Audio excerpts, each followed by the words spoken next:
ایران 15 اټمي بمونو جوړولو ته نږدې شوی و چې په داسې وخت کې په اسرائیل حمله وکړه او هغه جوهري تنصیبات چې هغه یې والله په نښه کړه.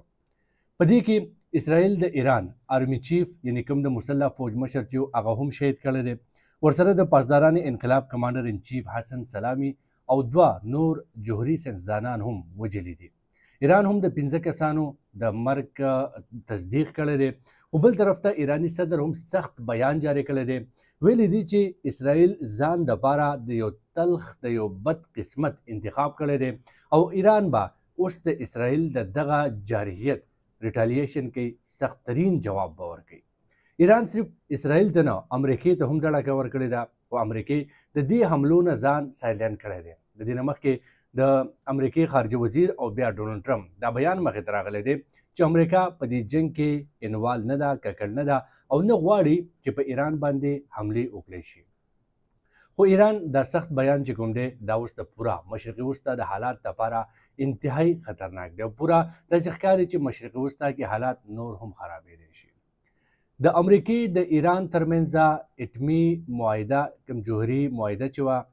دا سوه کوم وخت کې شوې وه، موجوده صورتحال کې سره روان وو. اسرائیل په دې کې څه غواړي چې دغه جوهري تنصیبات په نښه کوي او د امریکې او د اسرائیل ترمنځ آیا اتحاد دی یا دغه دواړه ملکونه ایران باندې د حملې په معامله یو بل سره متفق نه دي. په دې پوره صورتحال باندې به خبره کوو چې اوس تازه ترین څه شوي دي او د دې بیکګراوند څه دی. زما نوم دی تحسین الله تاثر او تاسو ته ریکویسټ دی چې زما دا نوی چینل تحسین الله تاثر سبسکرایب کړئ. اسرائیل د ایران خلاف باقاعده اپریشن آغاز کړی دی او دغه اپریشن ته رایزنګ لاینز نوم ورکړی دی. د دې اپریشن تحت اسرائیل ایران باندې 15 مرحلو کې حملې کړي دي او 8 مقامات په نښه کړي دي او د حملې د لړاکه تیارو په ذریعه باندې شوي دي. په دې حملو کې اسرائیل دعوه کړې ده چې د ایران هغه تنصیبات په نښه کړي دي چېرته چې ایران جوهري هتیار جوړولو والو او هغه مواد راجمع کړي چې راتلونکي څو ورځو کې ایران به 15 اټمي بمونه جوړول. د دې حملو په نتیجه کې د ایران مسلح افواج سربراہ محمد باقری، پاسداران انقلاب کمانډر ان چیف حسن سلامي او 2 جوهري ساینسدانان چې دي هغه هم وژل شوي دي. ایران هم دعوه کړې ده چې د اسرائیل لخوا حملې شوي دي په تهران باندې او په هغه کې 15 کسان شهید شوي دي. خو د دې وروستو صورتحال په مشرقي وسطا کې نور هم کړکېچن شوی دی او د هغې وجه دا ده چې ایران هم اوس دا بیان جاری کړی دی چې موږ اسرائیل چې کوم دی د حملو سره ځان دپاره د یو سخت قسمت انتخاب کړی دی او ایران به اوس اسرائیل ته خلماتې جواب ورکوي. د دې نه مخکې هم ایران دا ویلي چې موږ سره هم داسې ډاکومنټ شته دی، داسې دا ډاکومنټ زموږ په لاس باندې راغلي دي چې کوم ځای کې اسرائیل اټمي هتیار جوړوي. بیا اسرائیل مخکې هم دې نه په ایران باندې حملې کړي او د هغې په جواب کې ایران هم اسرائیل باندې میزایلې داغلې وې. اوس یو ځل بیا حالات دې ځای ته رسېدلي دي چې اسرائیلي حملو په جواب کې ایران دوباره په اسرائیل باندې حملې کولی شي، خو دا به هغه شانتې دی کوم چې په تېرو وختونو کې که چېرته عالمي برادري په دې کې انوال نه شوه نو دا ډېر غټ جنګ جوړېدی شي او د دې سره پوره د مشرقي وسطا حالات چې دی هغه نور هم خرابېدی شي او ورسره د تیلو قیمتونه هم سیوا کېدی شي چې ورسره په دنیا کې د ګرانۍ یو بل لهر هم مخې ته راتلی شي. دا حملې چې کوم دي دا داسې نه دي چې دا یو دم شوي دي. تېره ورځ ډېر غټ پیشرفت شوی او امریکې میډیا دعوه کړې وه چې اسرائیل څه وخت هم په ایران باندې حمله کولی شي او د دې نه بعد په مشرقي وسطا کې مختلف ملکونو کې په اردن کې، مصر کې، په بحرین کې چې کوم د امریکایي فوج هلته موجود دی یا امریکایي عمله موجود ده نو امریکې هغوی ته اجازت ورکړی چې تاسو واپس خپل ملک ته راشئ. د امریکې دا بیان و چې په مشرقي وسطا کې حالت خراب دي او هغوی نه غواړي چې خپل وګړي خپل شهریان یې هلته ووژلی شي. ایران چې کوم بیان جاری کړی هغه صرف دا نه دی چې اسرائیل خلاف به کارویانې کوي، بلکې ایران دا هم ویلي دي چې د اسرائیل په شا باندې امریکا ولاړه ده او د امریکې اهم تنصیبات چې کوم په مشرقي وسطا کې دي هغه به هم په نښه کوي. خو بل طرف ته امریکې د دې نه ځان سایډ ټکلی دی، سایډلاین کړی دی او وایي چې د اسرائیل په دې حمله کې امریکا ککړ نه ده. ټرمپ دا هم ویلي دي چې د ایران سره اټم بم نشته دی او اسرائیل له پکار و چې دا حملې نه وی کړی.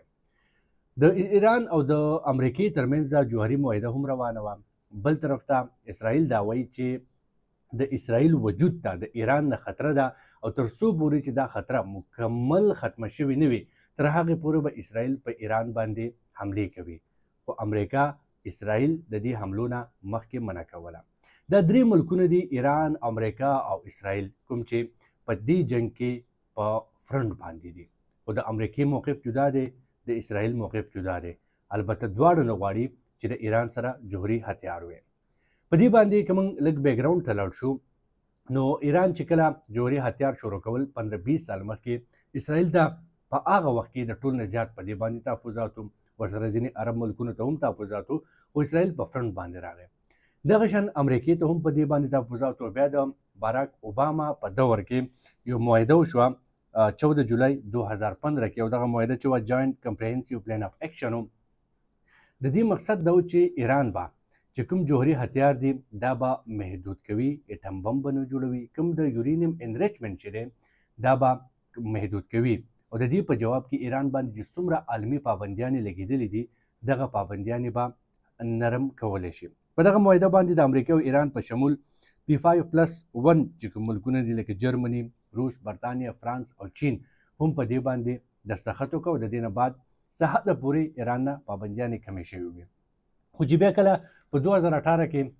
د ټرمپ دورې حکومت و، نو ټرمپ دغه معاهده یک طرفه ختمه کړه او د دې معاهدې ختمېدو وروسته ایران ته یو ځل بیا موقع میلاو شوه چې هغه اټم بم یا اټمي هتیار دپاره دوباره خپل پروګرام شروع کړي. د سره ټرمپ هغه وخت په سټیټمنټ دا و چې په زبردستۍ باندې ایران دا جوهري هتیار ختم کړي یا دا انریچمنټ ختم کړي. اصل کې یورینیم انریچمنټ دې ته وایي کوم یورینیم چې دی هغه انریچ کول ایران کوي، او هغه تقریبا 60% پورې دا وخت ایران کړي دي، او 90% پورې چې کله یورینیم راجمع کړي نو هغې نه بعد ایران اټم بم یا هر ملک چې هغه اټم بم جوړولی شي. او دا ویلی کېدل بظاهره خو دا و چې 60% ایران یورینیم انریچ کړي دي،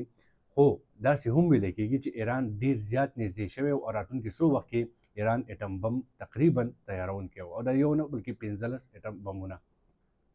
خو یو ځل بیا چې اوس کله د ټرمپ حکومت راغی او ټرمپ بیا د ایران سره معاهده شروع کړه د جوهري پروګرام محدود کولو یا ختمولو لپاره، او ایران هم په دې کې دلچسپي ښودله او ویلي چې موږ معاهده کول غواړو د امریکې سره په دې کې. خو د امریکې یو مطالبه دا وه چې کوم یورینیم ایران انریچ کړي دي، کوم افزودګي کړې ده، دا به ایران په درېیم ملک کږدي. خو ایران دا نه منله. ایران دا ویل چې موږ کوم یورینیم انریچ کړي دي دا به هم په ایران کې پراته وي، او د دې نه بعد به موږ معاهده کوو، مخکې به ځو. د دې دواړو ملکونو ترمنځ معاهده 15 مذاکرات دورونه شوي، شپږم کېدونکی و راتلونکي څو وخت کې. خو د هغې نه مخکې د ټرمپ دا بیان راغی چې اوس زه د ایران نه پر امید نه یم چې دا معاهده کامیابه شي. بل طرف ته اسرائیل نه غوښتل چې امریکا د ایران سره معاهده وکړي. د اسرائیل د شروع ورځ نه دا موقف دی چې ایران سره جوهري پروګرام محدود کولو باندې معاهده نه ده پکار، بلکې د ایران دغه منصوبه چې کوم ده دا مکمل ختمول غواړي، د دوی چې کوم تنصیبات دي هغه په نښه کول غواړي. امریکا اوس د کله چې په غزه کې جنگ شروع شو په 13 کال کې موږ خبرو وکړو د ایران او اسرائیل ترمنځ هم صورتحال خراب شوی، په هغې کې هم اسرائیل دړکه ورکړې وه ایران ته چې موږ به د ایران جوهري تنصیبات او کوم چې د تیلو تنصیبات دي، آیل تنصیبات چې کوم دي هغه به هم په نښه کوو. خو امریکې اسرائیل د دغه حملو نه منع کړی، اوس بیا هم منع کوو، او د هغې کې د امریکې خپل انټرسټ دی، هغې ته به راځو. خو چونکې مخکې دا خبره کوو چې ایران اسرائیل چې کوم نو هغه په یو صورت هم نه غواړي، او اوس بیا چې کله معاهده د امریکې سره د ایران لږه کمزورې شوه، اسرائیل د دې موقع نه فایده واخیسته، د ایران هغه اهم تنصیبات چې هغه یې په نښه کړل. د دې نه بعد ایران چې کوم جواب جاری کړ نو په هغې کې امریکې خپل ځان سایډ لاین کو او د مشرقي وسطا د ملکونو نه خپل عمله واپس راغوښتله. امریکا ولې نه غواړي چې د ایران جوهري تنصیبات په نښه شي؟ یو خو امریکې ته شاید دا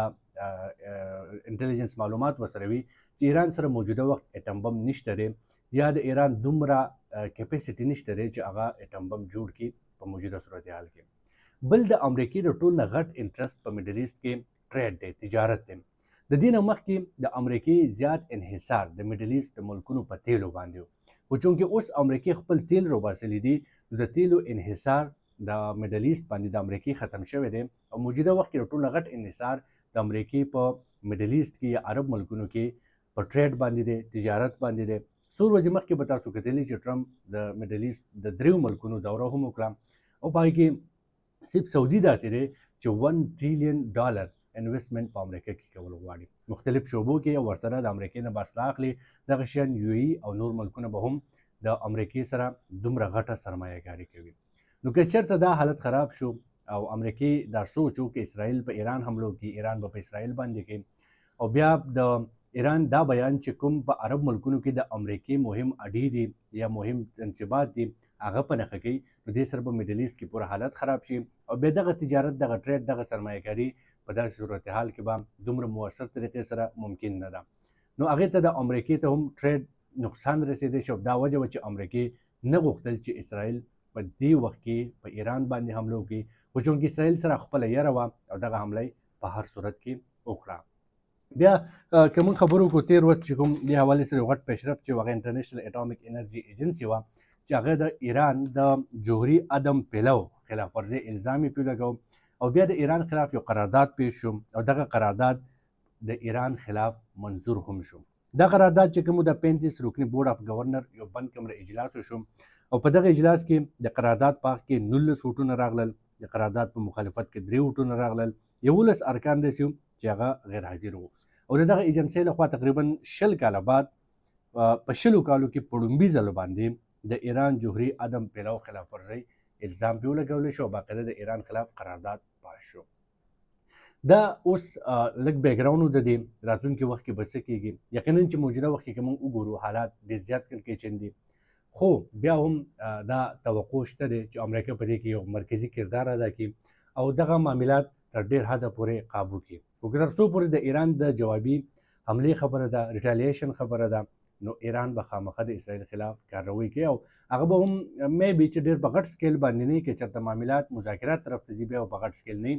که چېرته مذاکرات نه کېږي نو بیا به ایران په غټ سکیل باندې د اسرائیل خلاف کاروي کوي